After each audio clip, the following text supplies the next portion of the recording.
Magandang hapon po. Ito po ang resulta ng Lotto Draw ng 2 p.m.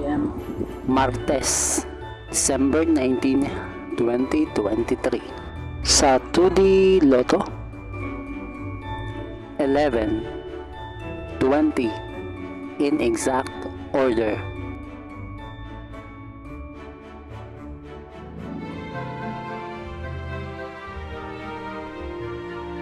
Sa 3D Lotto, 8, 2, 0 in exact order.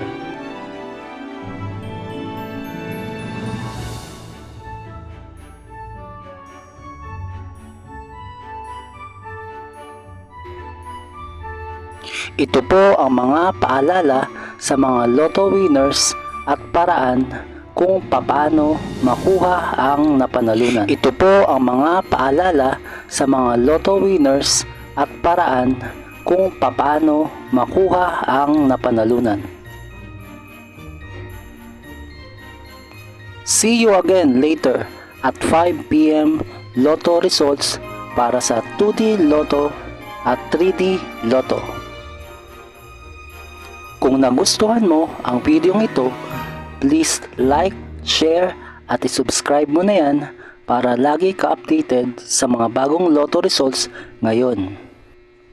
Thank you for watching this 2 p.m. Lotto results.